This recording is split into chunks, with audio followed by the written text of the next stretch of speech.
Welcome to Eye on the Illini. This is Mike Kegley with Kedrick Prince. We'll have Brad Sturdy coming on in a few minutes, and that will get us rocking and rolling. I will tell you that was one of the stranger moments that I've seen. Uh, at the half, I was concerned only up by 6 points when you're out shooting a team by 20%. Ked, uh, you got to play. I think that Illinois looked tired.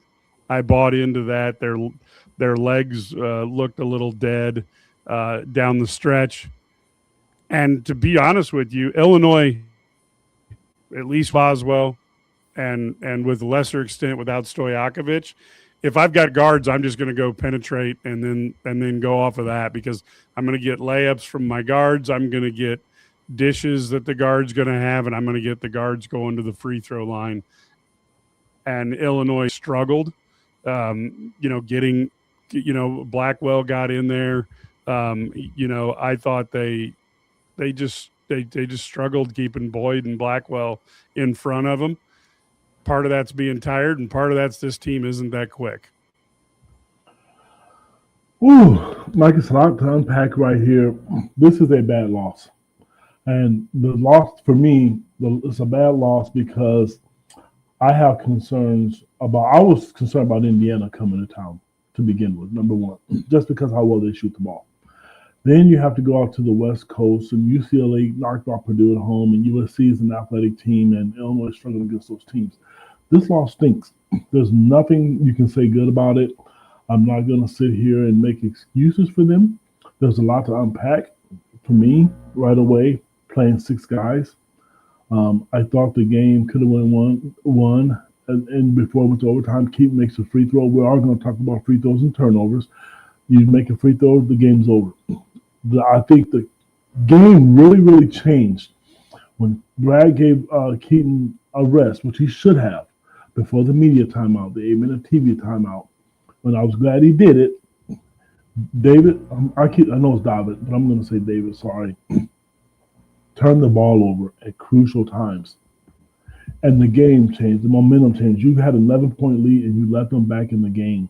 And you don't make free throws, and you turn the ball over. And I see some of the comments. And I'm going to tell you, I'm concerned about the tired legs.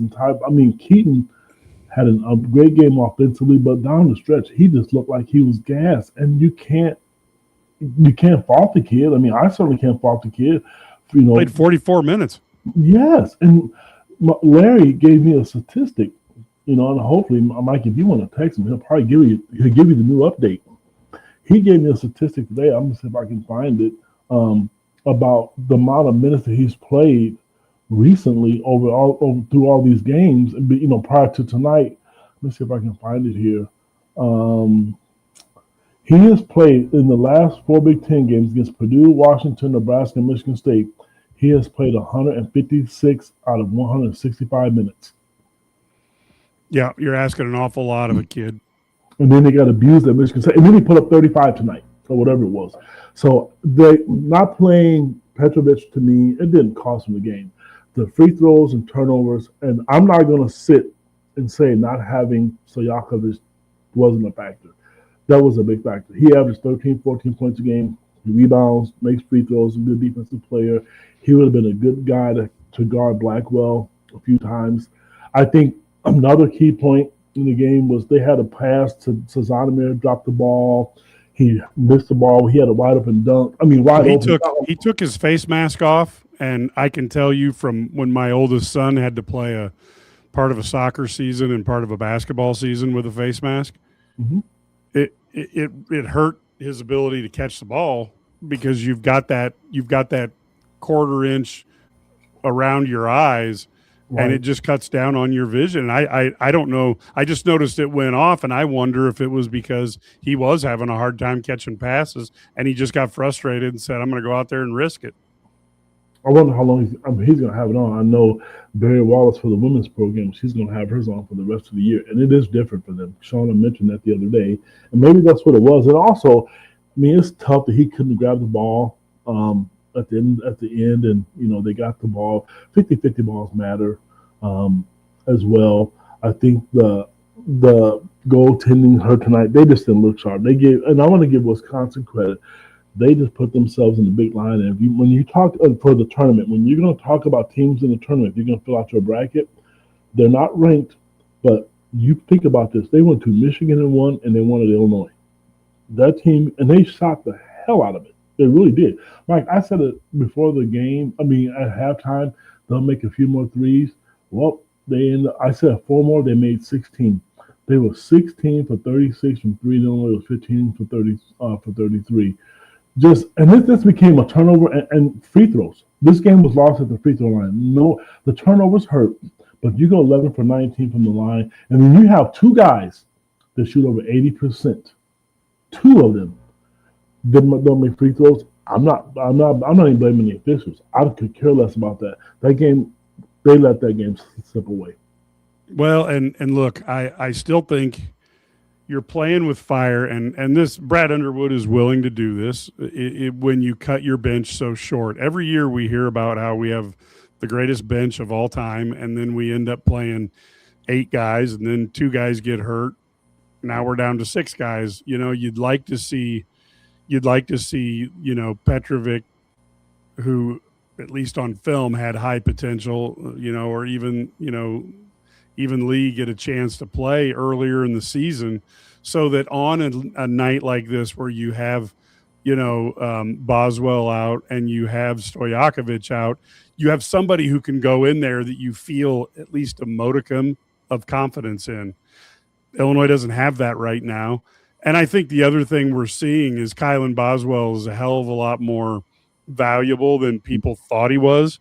And if you ever want to talk about should this guy be an all Big Ten player, and I realize with 18 teams, when you miss a few games, you're not going to make all Big Ten. But my point is the struggles that Illinois has had without him, particularly on the defensive end of the court, being able to stop guards is something that other teams notice. But I think it also highlights how good Kylan is.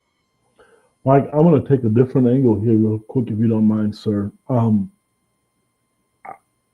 I really wish, if I could have been a fly on the bench tonight, or if I was a fan, one of those super silly fans, I would have yelled exactly what there's about 3 comments on the side here. They couldn't guard Tommy in the post. Why go away from it? There was one time out of a timeout, and we drew up a play. I don't know if it was a play. Ben shot it. I can't say. I don't know why. I'm not in the huddle.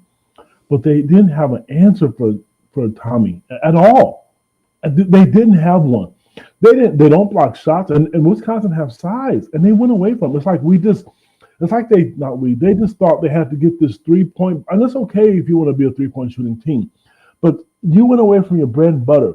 At the end of the game, when they were struggling and you couldn't get a stop offensively, when you couldn't score on the other end, go back in the post. Because here's the deal. He was making them or let him get fouled. They took that away from him. And I'm not trying to say it because we have one of our favorite guys on the show with us as in Marcus Griffin, But he was cooking in the first half.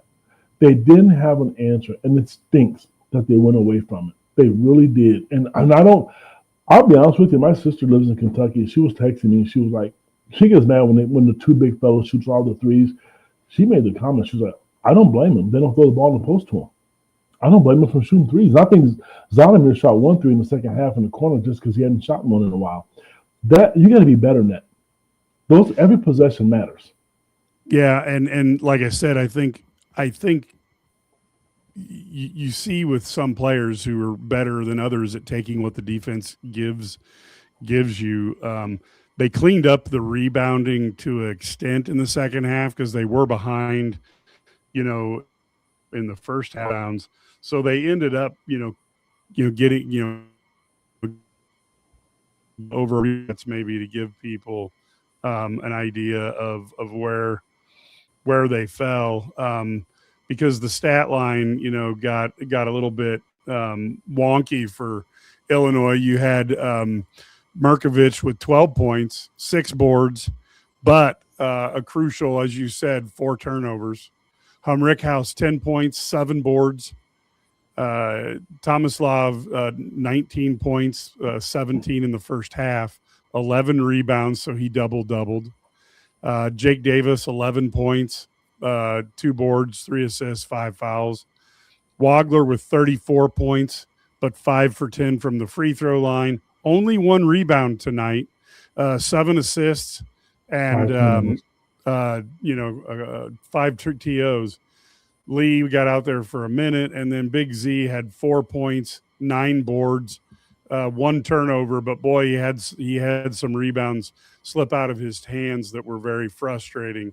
So again, you're looking at a very, very tight lineup. That's something that is concerning. And then when you go to the plus minus, you saw that Big Z was a plus 10.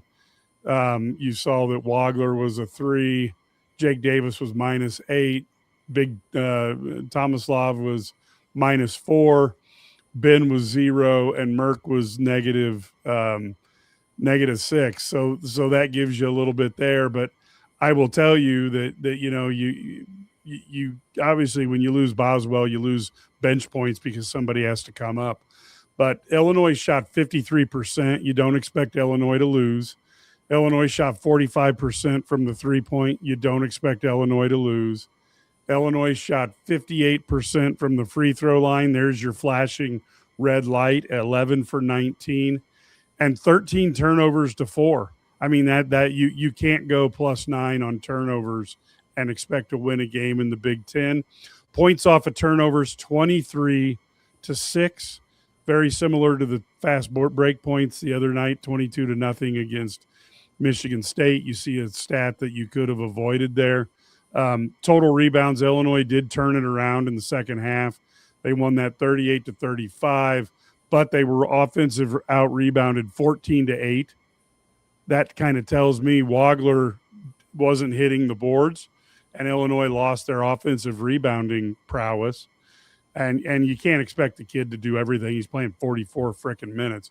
Then you look at the second chance points, 12-10, bench points, 26-4, points in the paint, 34-32 for Wisconsin, fast breaks, 9-4 for Wisconsin, blocks, 6-3, Illinois, steals, 8-0, and that's another telling.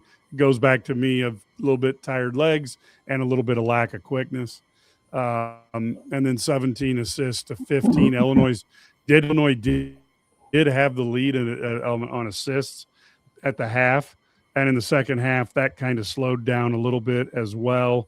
So I think when you're looking at that, there is definitely some opportunities there that Illinois definitely missed on, from that standpoint. And you look overall, I guess the other thing that you go to is the points per possession. Illinois ended up 1.286, dropped quite a bit from the first half. It goes down to me, offensive rebounds, and you can't stop the other guards, and then you miss free throws. And some of that goes with only playing 6 guys, and I realize that late Saturday night and then turning around to a Tuesday night game is tough, but all the teams have that happen to them once or twice during the season, and you have to either you got to say Stojakovic is going to play wounded, or you're going to have be able to have some confidence that somebody else can step up and play. Mike, I want to go back to what you said about Ken Wagner in his 44 minutes. It mattered. I mean, I'm sorry. Here's what I'm noticing. Let's go back to the Michigan State game.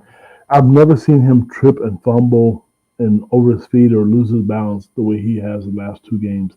I don't know. And some of it's one-on-one. At first, I thought it was just athleticism from Michigan State and the way they were playing him. But tonight, he had mismatches with guys that were slower than him. And it didn't matter. It just didn't matter. This game was lost. You can get the stats that you give to me right now for Kedrick, the one that's the most bearing, it is the free throws. The free throws, because you don't turn the ball over. Great man, Wisconsin only turned over 4 times. 13 is not out of the – it's different. So 13 isn't bad. Mike, you said my audio's low. How do I sound to you right now? Sounds good. At Okay. least I can hear. Um, so the bottom line is, and I know that's going to be addressed at some point from coach, in the post game. But the Big Ten is tough. It is, and they didn't deserve to win. I mean, I'm not going to say anything negative about Wisconsin. I don't blame them for celebrating. And I was looking at it, and it's like you see the joy that people get for beating Illinois. That tells you where you are. But if you want to stay on the national scene and stay relevant, I'm not disrespecting Wisconsin, but you can't lose a home like this to them. You've already slipped up and lost to Nebraska. Now, to me, you lose that game that you go to Nebraska or the Purdue game. That game it matters, but now you lost that game. And this is, to me, when you look on the resume, it's going to not say a bad loss because Wisconsin's going to be a tournament team, but in the eyes of Illinois fans, it's a bad loss because you have title aspirations. Now you're going to have what you don't want to do is you don't want other late to have your Big Ten aspirations hoping somebody else beats the leader. Because Michigan just got a nice cushion, and I know Dusty May is excited and he's really, really happy for Greg Gardner and what they did tonight. So Andre didn't play. I don't know. I mean, I'm sure he'll get a break, and I'm sure Illinois probably thought they were going to win without him, and they did. They really did. If you think about it, they were down 2 players and lost by 2 points in overtime. So that's a positive, and I'm not looking for a moral victory tonight. I'm not. But this one's going to sting. Yeah, and like I said, you've got opportunities to do things. I do think you really want to you keep the high seeds and get that opportunity to do the Chicago, St. Louis, Indianapolis gig, and that's where these losses really hurt. And the frustrating thing is how you lose at home as opposed to on the road. Illinois plays really well on the and they just don't defend the home court as well as you would like to see.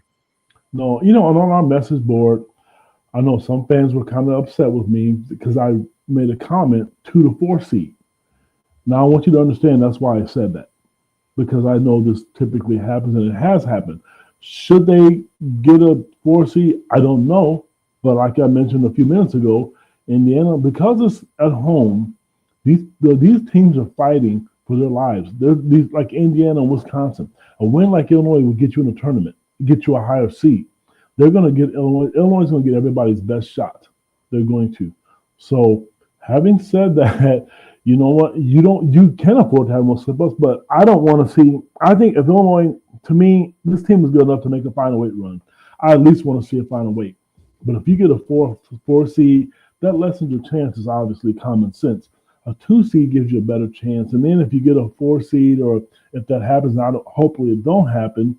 You're going to end up playing one of them, of Arizona or somebody like that. I don't want to see that before you have a chance to at least make a Final Four run. Are they good enough? Yes, but they need Colin Boswell back, and it is encouraging to see him work out a little bit. He didn't have his cast on tonight. The committee may look at tonight. They should look at the fact that both starters were out, but at the end of the day, it's an L in the L column. Yeah, and I do think you really lose a lot out there. They lose a lot when you don't have probably your two best defenders outside, and at least for sure with Boswell being way ahead of everybody else makes it a real challenge.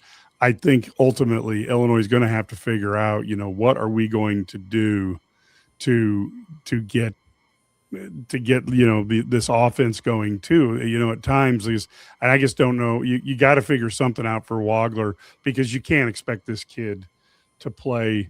I mean, you're talking a 44-minute effort, and you got to give a kid a break. I mean, you have to. And I also think going a little bit in on the inside, Marcus was not available this evening. But that's one of the things that he talks about is going inside, and Illinois had success there.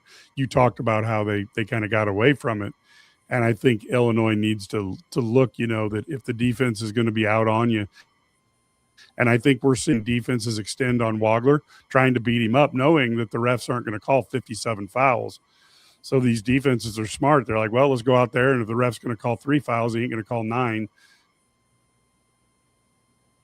But then somewhere, and in the middle, Tomislav had things going, and you needed to continue that. Yeah, he had a great game, and I mean, just literally stopped going to him. And even Zonomer doesn't post up, but he's so tall. I mean, he literally throws the ball in the basket. His shot doesn't get blocked if he's posting up to do it. It stinks. I mean, it's a loss. There's nothing they can do about it now except for they need to run the table. I think if they run the table, they don't lose another game in the regular season. I still think they can, and win one game in the Big Ten tournament, I think they can possibly pull off a 2 seed, and that means beating Michigan at home. But you can't be lazy. You can't be sloppy. You need to do the little things. And in defense of Illinois, Wisconsin made some tough shots at crucial times. The play that Greg, and I know the fans on him side are talking about it, and I agree with them. Greg Gard really disguised, I forget the kid's name, who shot the 2 back-to-back threes. Greg Gard schemed Illinois up because they know they help and they block shots where Blackwell was going to the basket. This kid had knocked down 2 threes to the top left corner of the three-point line, and you knew it was coming. I'm watching it develop, and I'm screaming, not like they could hear me, because Illinois fell for it. They fell for it every single time. I would have liked to have seen them seriously, because they didn't play zone one time tonight unless I missed it. I would have changed up my defense a couple times. The matchup zone coming out of one of those timeouts, because they've done that all year, and they didn't do that tonight at all. Yeah. I think you really have to understand how quick some of these guards are in the Big Ten. If you've ever just watched basketball players play one-on-one, there's not a lot of 7-footers who are going to be able to stay in front of a guard. Now they can go and stand underneath the rim and say, I'll block every shot you take if you go close. But that wasn't always the thing. And then the up and under, I thought Blackwell had and I thought, I'll be honest with you, Boyd to me in 2 years is going to be a boo-booey. He looks like he's going to develop into a freaking nightmare. So I think that's tough. I think you needed another defender. But again, you go back to, if you block out a few more times, if you make free throws, it doesn't matter. You get the ball inside to Tomislav for 3 more possessions and it doesn't matter. So there's a lot of what ifs that Illinois has to break down the film and then say, what are we going to do? Because I mentioned in the podcast, I was worried about this stretch of games because Wisconsin's good. Indiana, I don't go because they're a lot better team right now, and USC and UCLA on the road are going to be easy. So Illinois finishes up with Maryland and whoever else. So they got a couple easy games the last week, but this is not going to be a simple stretch down the way here. It's not going to be simple for Illinois, but I've looked tonight. It's not going to be easy for Michigan State, or Purdue either. They all have tough wins because, Purdue won to Nebraska and won tonight. What's really unique, and I love seeing this part from the fans in the comments. I said it, and I'm going to say it again. Because everybody loves Keaton Wagner, and nobody loves him more than I do, and I love his family, and I've become pretty good friends with them. Let's call it what it is. He missed a free throw in regulation. If he makes the free throw, the game's over. I know people don't want to say that, and he missed some. He was 5 for 8. He's done that a lot lately.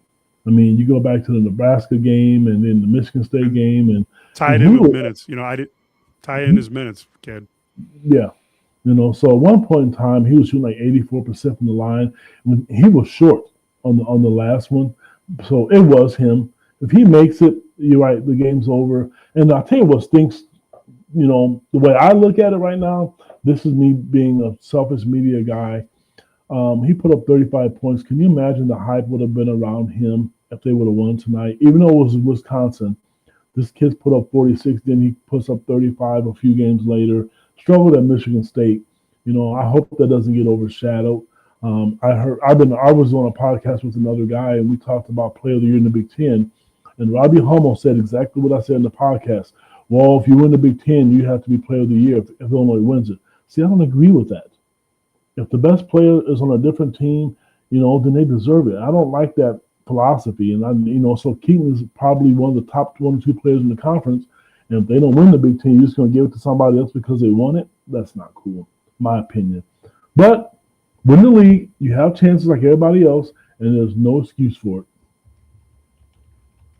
Yeah, and I'm seeing, people are talking about how, Final Four contenders don't lose at home. You might want to take a look at the top 10 teams and see how many have been beat at home this year, because it's just been one of those years. And that's why um, ultimately, the one thing St. Dominic Rosary is saying, I would agree. I'd have loved to have seen Trey White, here, but that those decisions are made. And I don't know what people ask for. It's easy for us to say, well, he should be here. We don't know what expectations were and where budgets fall in and things like that. But I guess the ultimate thing that we're seeing in the Big Ten, when you look at Michigan being beat at home, Illinois being beat at home, Purdue being beat at home, Nebraska being beat at home, is basically, I don't know. I think only Izzo is the guy who can hold it. And of course, we all know why they went at home. But ultimately, if you look at it, none of these teams are good teams, but none of these teams is invincible this year. There's no D Darren and company. There's no Flying Illini. There's no Bobby Knight's Hoosiers right now, and that means you have to do the little things like make your free throws. You have to block out and get your off, prevent the other team from getting offensive rebounds. And to be honest, Ked, I'm very worried about how teams are going to try to set stuff up to get guard penetration against this team. I think you might be right. You know what? I'm just reading some of the comments, and I think Coach Underwood, this is the second time in a row. I don't think so tonight. I don't think so. I complain about officiating more than anybody in the world. I don't think that. I know Brad was upset about a lot of calls, and I think so. I guess if I was going to complain, I think he gets beat up a little bit more than he. He's not Michael Jordan, but some of the calls I think he should get. But I think tonight I like seeing him be aggressive with the officials and not be passive, because I'm gonna tell you, why not? Everybody else is doing it. You got to stick up for your players, to be out there to let them know that you're not going to put up with it. The one offensive foul on Tommy, he hooked, and it was right in front of the official's face. It really was. Can't get mad about that. But again, I'm not going to be like, well, that's not the only reason they lost. They lost this game. It wasn't the turnovers. It wasn't the second chance points. They lost because they didn't make free throws. That's it. Bottom line. I rarely think it's one thing. Like I said, the offensive rebounds that they gave up hurt. You can't give a team 9 more turnovers than you just can't do that in the Big Ten. Here's why I say that. You lost by 2 points. All those second chance points, they are second opportunities. Illinois led. I think I've read they were up by 12 with 8 minutes to go. They were up. There was a 12-point lead that disappeared. Yes. Make your free throws, and I would say the other part is turn the ball over. They had some crucial turnovers at horrible times when they could have extended the lead. So I would add that to it, I guess. And it's not the end of the world. Because you lost, but there's no margin for error.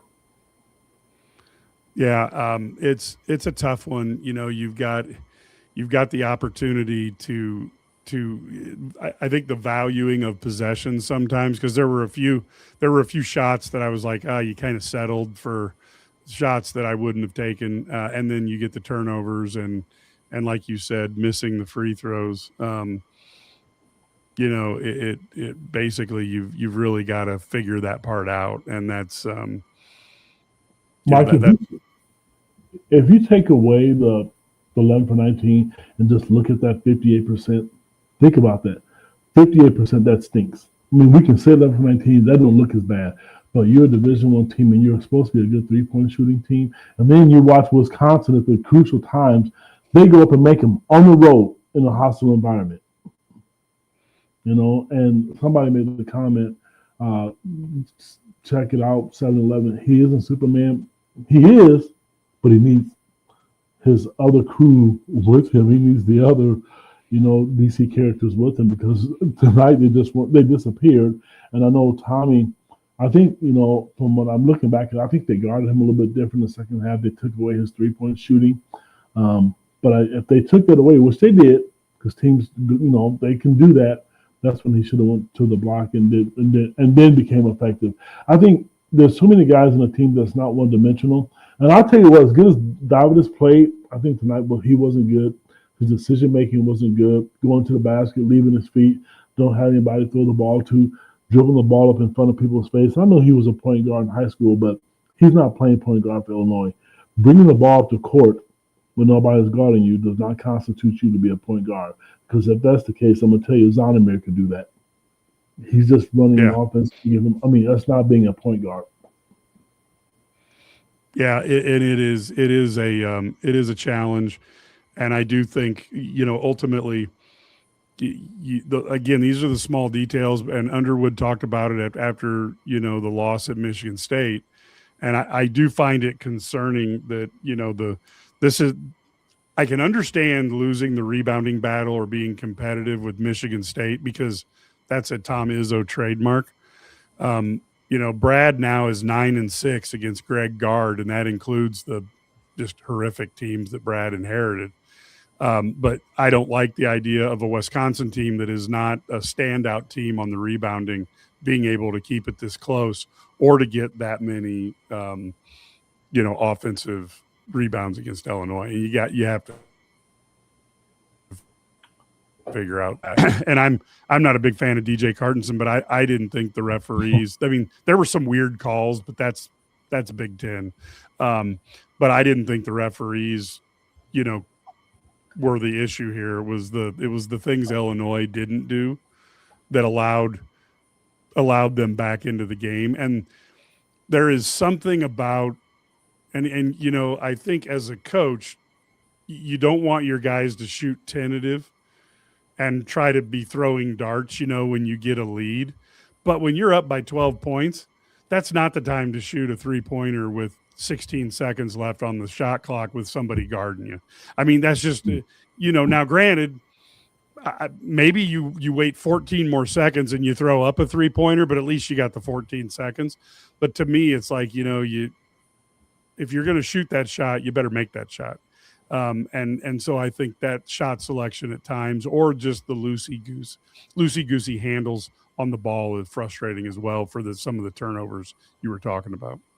I also want to go public with this. I need to apologize to a Ben Humrickhouse. I mean, I was on that kid's behind all last year. I was just constantly. He's impressed me. If he goes 0 for 15 the next game, I'm still going to feel the same way. He's making shots. He really does rebound. He plays defense, and he does little things. And Illinois missed 2 free throws, and he was the guy that got the offensive rebound to give them an opportunity again. So, I mean, I'm not apologizing, but I am apologizing, if that makes sense. He's had a much different turnaround. And some of the threes that he makes, they're tough, and I think he's making them because he's 6'9". But I'm proud of him. I'm glad he stuck it out. They need a guy like him. I wish he was much more vocal. It's just not who he is, because he's a really, really good, nice, religious guy, and I respect that about him. He's leading with his play on the court. But I hope at some point in time, and we're not going to know about Kylan Boswell. At some point, you're going to see him in the lineup, and that's when you're going to know. So maybe it'll be Sunday, maybe it won't be. Nobody's going to leak that out. Like we didn't know Andre. I thought Andre was going to possibly play because he played most of the game against Michigan State, unless he heard it in practice. I've not got a clear confirmation. I've just heard, but I've not got a clear confirmation on that yet. Yeah, and I don't know exactly. Somebody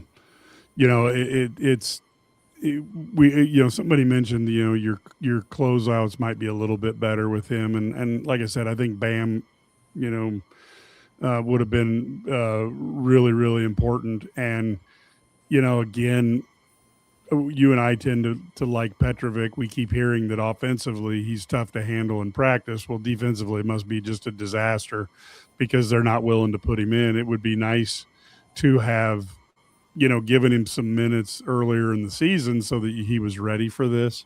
I think the other thing, Ked, when I look at the upcoming schedule, So you see that on Sunday, play Indiana at noon, and Indiana will be visiting Illinois at home, which is scary because Illinois has struggled at home. But I think they're going to be extremely happy to have 5 days off to to rest up a little bit.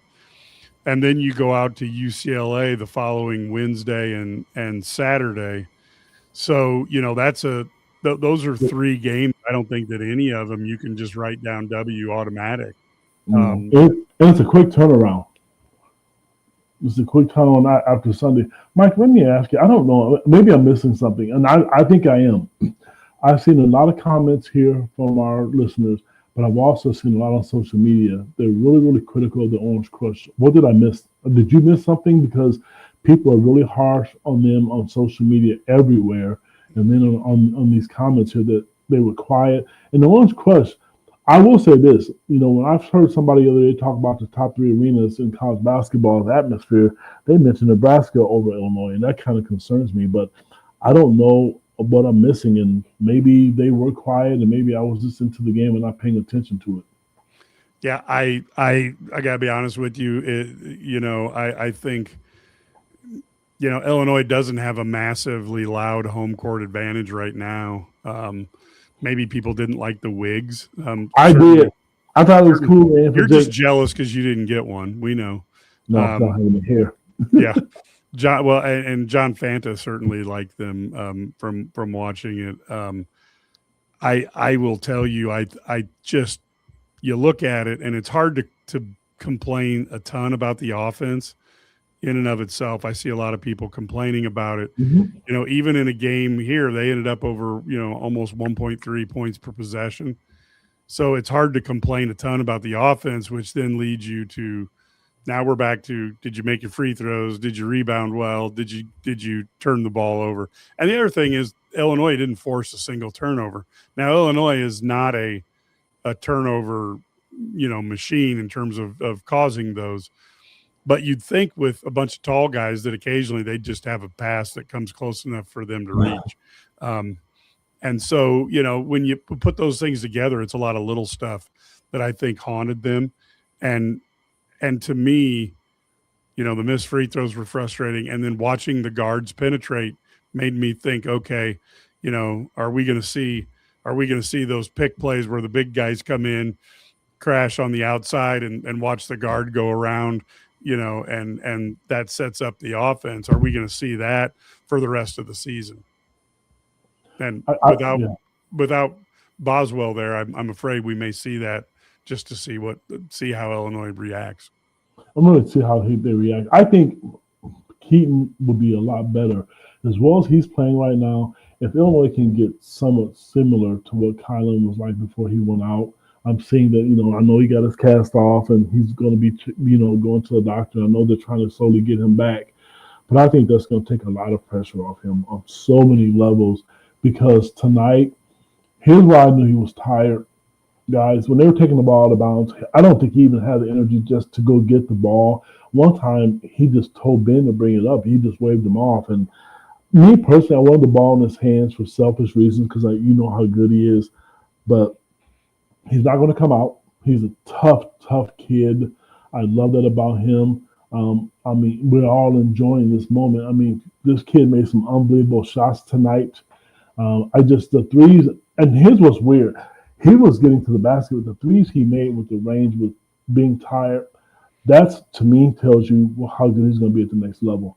He's really going to be tough because, one, he's not going to play that many minutes. He'll get a blow, he'll get a break, and he won't have to do anything but play basketball. So he'll have rest. But he looks, again, 35 points, Mike, against a really good defense in Wisconsin. Blackwell's a tough kid to go against. How many points did Blackwell have? He ended up with 24. He was Blackwell was 24 and Boyd was 25. So you had two guards who could penetrate and then obviously shot from outside as well. But you had two guards that were at 49 points, and I think that's where you look at Kylan and you say, wow, if there's ever a flashing red alert like you saw in Star Trek, not having Kylan out there to help on the D is something that is big. And also Andre. And I'm tired of Illinois ties. I mean, Kendall Gill's son didn't do it. But watching Blackwell, knowing the fact that his dad played at Illinois, came back, and he's always motivated to play Illinois. I'm friends with his father on Facebook. And it's like, why does everybody come back and just stick it to Illinois, because they didn't get recruited? And I know it's extra motivation. It is. And it is. And his dad was a really good basketball player for Illinois, but I get it. And, and I saw one time he actually applauded Keaton. You could read his lips. He told me it was a good shot. And there's a lot of trash talking. You're starting to see Keaton a little bit show some emotion, and I like that. He got the end one in and called it, kind of shrugged his shoulders a little bit. It's kind of like a cute little thing. And there's a running joke for the people who aren't on our message boards because he cut his hair and they're worried about if that's going to affect his game and how strong he is. I thought it too, because if you're superstitious, you think those things. But he was just tonight what he did on the, I don't want to say national stage, but I guess on the big stage on NBC. I still want to see him get off his accolades, and I still hope this guy becomes a lottery pick. That's going to be a great story within itself for years to come. Illinois was able to get this kid, but right now they need to try to win, get to a final eight. At least that's with this team. I would be very disappointed, me personally, if it wasn't a final eight. Final four, you have to have a lot of things go your way to side of the bracket. If Illinois didn't run into UConn 2 years ago, they're there. They have a chance. You have to have things go your way. Well, and it's amazing. I know people are frustrated because they don't like a loss. I get it. But if you look back, this is the second loss in a row, 2-point loss, to Wisconsin in overtime, 3 points to Michigan State in overtime. You have to go all the way back then to the Nebraska loss, which was a last-second shot. So that's a 3-point loss. And you have to go all the way back to UConn where they lost by 13. And even Alabama's loss was at 4 points. So 4 out of their 5 losses were by 3 out of their 5 losses were by one possession. The fourth one was by 4 points. And then the UConn was clearly, to be honest, that 13 points was not as close as the game was. So they've got to figure out, it seems to me, that execution, and then you've got to be able to figure out how to deal with the teams that are going to try to leverage the fact that you're not that quick. No, I want to tell you this. For the people out there who want to know what Brad Underwood thinks, because I'm seeing everything and trying to listen to, this podcast and do my job here, but Brad Underwood was asked about the officiating. Quote, I'm frustrated. I'm frustrated as heck. I think you can see tonight it was different. I told you can see him be much more aggressive tonight. I know he is probably that way, and because sometimes you want to get the 50-50 calls. You know what? Oh, somebody asked for Fizz from Illinois too. Yeah, and Fizz wanted to go to Illinois, and he silently committed to Illinois. He really did. Illinois kind of backed off on him because he wasn't a good shooter. So he wouldn't have fit. I'll be honest with you. He wouldn't have. He wouldn't have fit on this team because everybody would just stay back 35 feet, and then with the rest of Illinois 5-out offense, that doesn't right, No. I mean, even if Mike, if people don't like the offense, I understand it. But this is the team that you root for, and this is what they're going to do. He wouldn't have fit. Now, his other son, Jeremiah, who actually committed to Illinois, he would have fit on the team. Yeah, he would have fit very well. The way he plays. But Jeremy, no, he is not, because, every coach will tell you, everybody on the team can shoot. Boswell's not electric, but he's a damn good shooter himself. So, and he's strong enough to get to the basket. That's why. And yes, he did, and he silently, verbally committed to Illinois. He was supposed to commit some January. I remember that, and then something happened. I think the coaches, like I said, I know they backed off him a lot for that reason. And he's having a good year. And I personally think I think it's a two-person race, between him and Keaton Weigler for Big Ten Player of the Year. That's me. I mean, I'm not getting rid of Braden Smith, and I know Michigan and Iowa have been the Sturts. I get it. But I think right now it's a two-person race. And, I think, I don't know. Because as much as people are frustrated with Fierce, they can put up some really, really good numbers. If you look at his last 4 or 5 games, he's putting up 30 points, and I don't know how he's doing all these free throws. He's a good free throw shooter. Well, he gets fouled for falling down. I know flopping, but for him it works. Maybe Keaton. No, it wouldn't work for Keaton because he was an Illinois jersey. Just kidding. But well, here's the thing. I'm gonna say stuff that will probably make people mad, but I will say that it takes a while to get that gold standard where you get all the calls, and Illinois was finally starting to get them with Bill Self's 3 years, and then you had Weber's first couple years. Illinois was starting to get those calls. And then, of course, Weber fell apart. And then John Gross took the program and scrunched it up and flushed it down a toilet.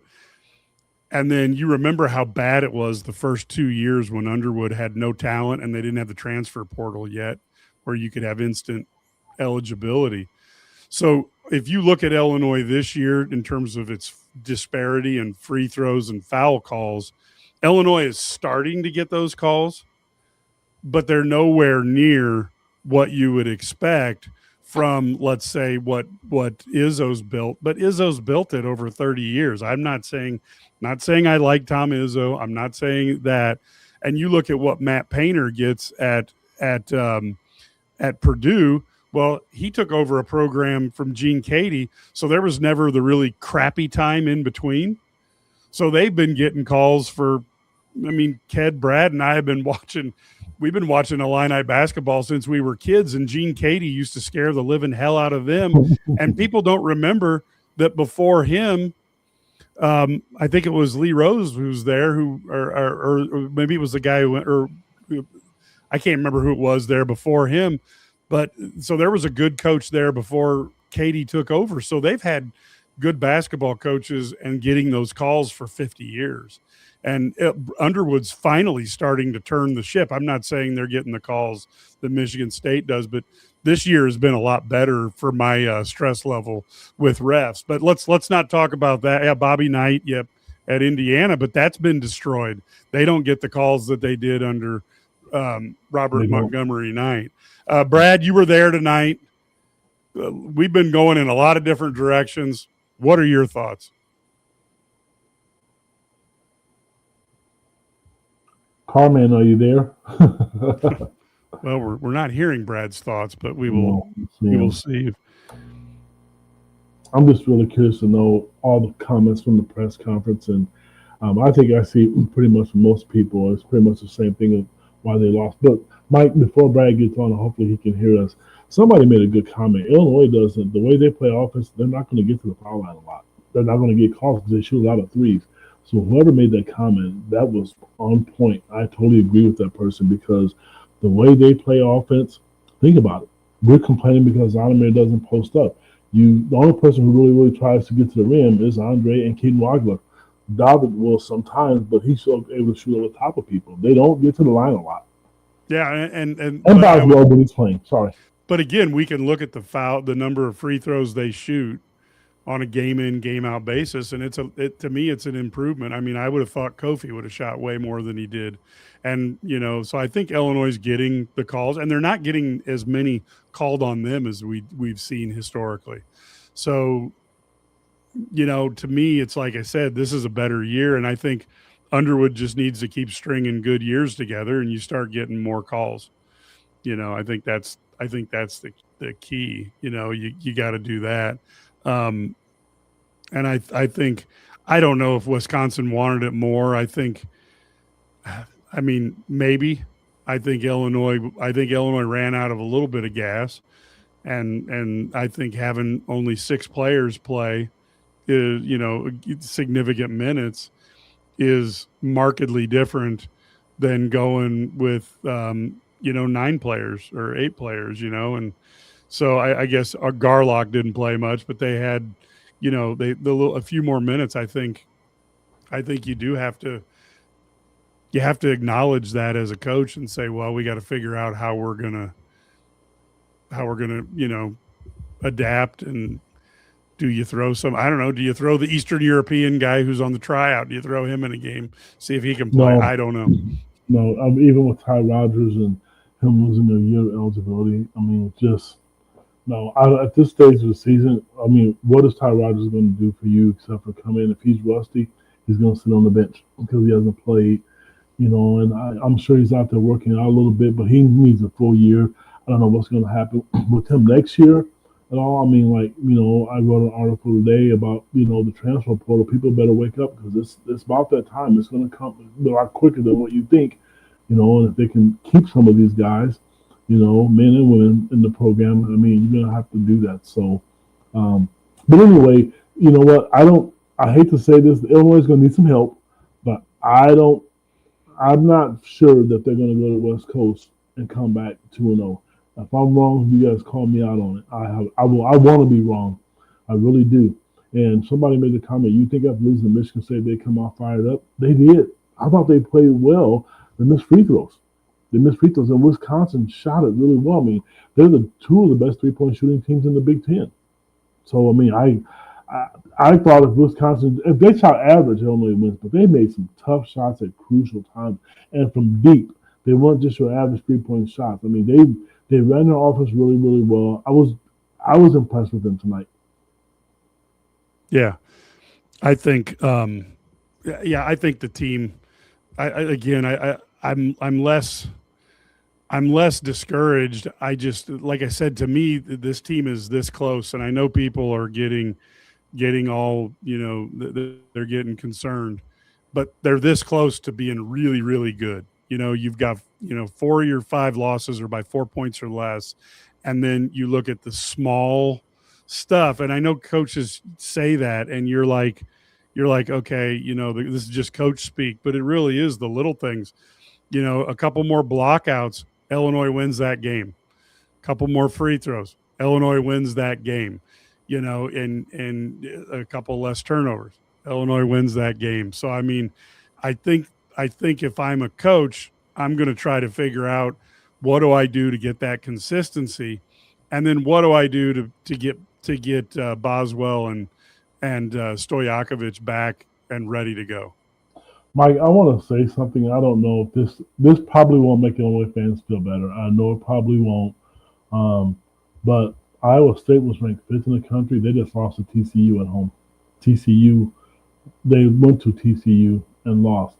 So it happens, guys. I mean, this is going to be, I don't know what you guys all do for a living. If you're bosses or your supervisor, if you're a manager yourself, let you get the TVs. Get ready. It's going to be one hell of a ride. I mean, like, them losing to TCU is tough. And I mentioned to what Duke did last week on my Twitter page, and UConn lost, and Michigan State lost 2 games in a row themselves. They did. They lost 2 games in a row. It stinks because you care about Illinois, and I certainly understand that. I get it because I'm frustrated myself. But if Iowa State to go on the road and lose to a 14-10 team, that's not going to hurt. And I'm really curious what the polls will look like. Illinois will probably fall out because when the polls came out this week, Illinois just beat Nebraska, and they were ahead of them in the polls. The polls matter to me. I know at the end of the day it doesn't when it comes to net rankings.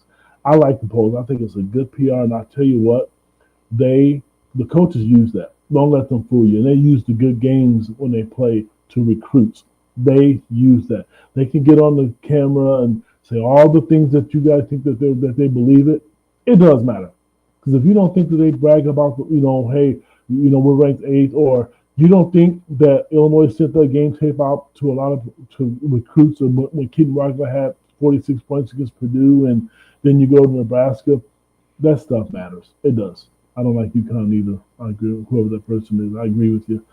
Not a fan of the coach. Yeah, well, although it is surprising to watch him, he's surprisingly charming guy, like at an AAU tournament, which is like really weird because he's such a colossal baby during games. So I guess he's your typical Bob Knight guy. He's really, really good if he's winning. If he's not, then yep. Well, I'll tell you this, like I said. Go ahead. Sorry. Go ahead. I'm not a fan of him because of his negative recruiting towards Illinois. I'm not a fan of that. I mean, I'm from very, very reliable sources, and one I saw myself, and Illinois was recruiting a kid, and so was UConn. And I mean, I've not heard it. I'm telling you, I have, because I've asked recruits. Illinois coaches, men and women, I know more about men and women than I do the football program because, getting information out of them is like, I don't know, I don't want to say that, but you get information, I guess, from the men's and women's basketball. And I didn't like the fact that he was really negative towards Illinois. And anytime UConn loses, I'm excited. I was excited when they got beat last Friday. I mean, running around my house jumping because I'm loving it. So I'm just not a fan of his. I don't think in today's world you should be doing that. Yeah. I mean, look, we're going to run some comments here because I think there's some that are there's some pretty good ones here. So I'm hoping Brad doesn't spend the next 4 days running everyone up and down the court, loose ball drills and free throws. I'd like him to get a little bit of rest. So that may be a plan. I'm not certain if that's a good plan, but yes, I'm hoping he doesn't do that.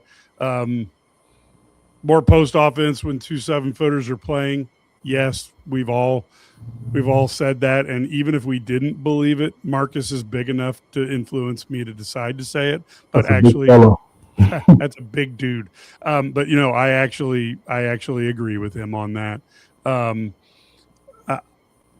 I don't know if I say bad game management, but again, you always look and try to say, are there things we could do better? And I got to be honest with you, with the team, if Keaton looks tired and I'm going to keep him in, maybe you do use a couple timeouts and you hamstring yourself later in the game. But boy, your fans are going to get really mad about that if you take a couple of blows, a couple timeouts to rest a player or two, and then in the end of the game you don't have a timeout. Then everybody's mad that you wasted the timeout. So some of this stuff we're looking at after the game's over, and it's easy to double because we know what happened, whereas when the coach made the decision, they don't know what happened. If I don't want to say this is a criticism, but it's going to sound like a criticism. During timeouts, teams make a run. If there was one thing I really, really want to see Illinois do differently, is when they come out of a timeout, I want to see an imagination play. I want to see something. They came out of a timeout once and dribble handoff, throw the ball to wing, and then Ben Henrichs shot a contested three-pointer.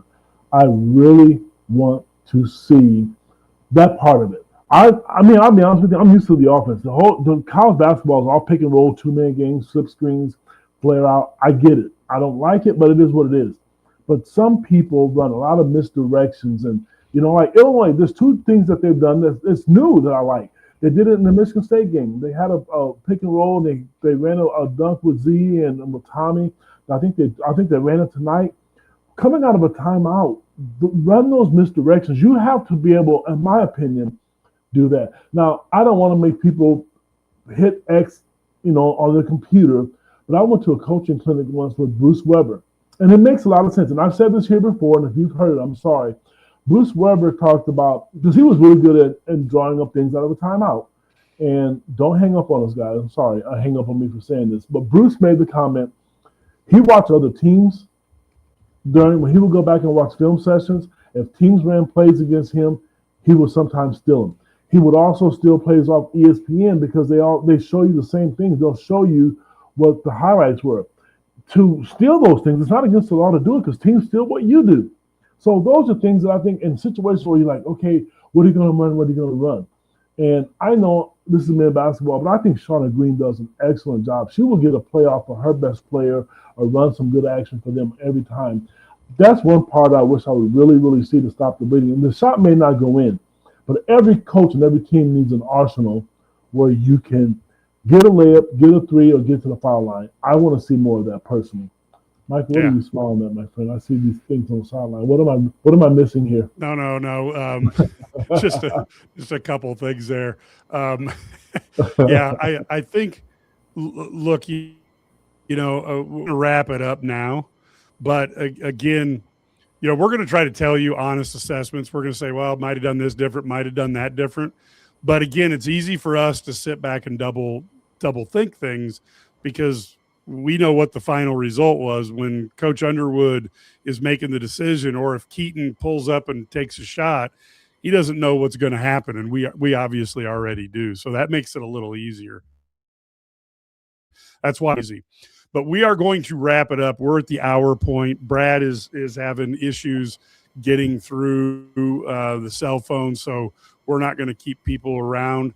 We really appreciate you coming on board tonight, and of course, we will be back for Sunday's game, and we look forward to that. It should be a lot of fun. Hopefully, Illinois can pull this out and start turning this around, and let's hope that Illinois does whatever's necessary to get those two guys healthy for the long run, not just for one game. So until next week, folks, or until next time, go Illini.